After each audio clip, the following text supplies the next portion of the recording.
കണ്ണൂരിൽ 5ാം ക്ലാസ് വിദ്യാർത്ഥിനിയെ അധ്യാപകൻ പീഡിപ്പിച്ചതായി പരാതി. പാനൂർ ചുക്ലിയിലെ സ്കൂളിലാണ് സംഭവം.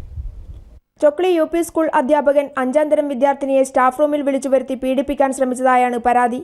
ചൊക്ലി പോലീസിൽ വിദ്യാർത്ഥിനിയുടെ രക്ഷിതാക്കൾ നൽകിയ പരാതിയിൽ കഴിഞ്ഞ ബുധനാഴ്ച വൈകുന്നേരം 4 മണിക്ക് അധ്യാപകൻ സ്റ്റാഫ് റൂമിൽ വിദ്യാർത്ഥിനിയെ വിളിച്ചു വരുത്തി പീഡിപ്പിക്കാൻ ശ്രമിച്ചതായും പറയുന്നു.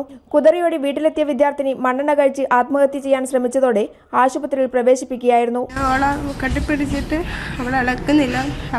അവളെ എല്ലാ ശക്തി കൊടുത്ത് മാഷ തർപ്പിച്ചിട്ട് അവൾ വീണൊരു മാഷി കെട്ടിപ്പിടിക്കുകയായി ചെയ്യുന്നത്. പിന്നെ അവളെ വിടാത്ത സമയത്ത് മാഷി സ്കെയിൽ കൊണ്ട് പിന്നെ അടിക്കുകയായിരുന്നു. അവിടെ അഡ്മിറ്റ് ആക്കിയാൽ അപ്പം മാഷ് വന്ന് മറ്റുള്ള മാഷ്മാരെന്ന് അവരൊന്നല്ല ഈ സഞ്ജീവ് മാഷാണ് ചെയ്തെന്ന് അവൾ പറഞ്ഞു.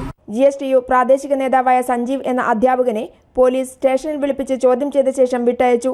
ഇത് ഉന്നത തലങ്ങളിൽ നിന്നുള്ള സമ്മർദ്ദത്തെ തുടർന്നാണെന്നും പരാതി ഉയർന്നിട്ടുണ്ട്. News bureau, Kannur.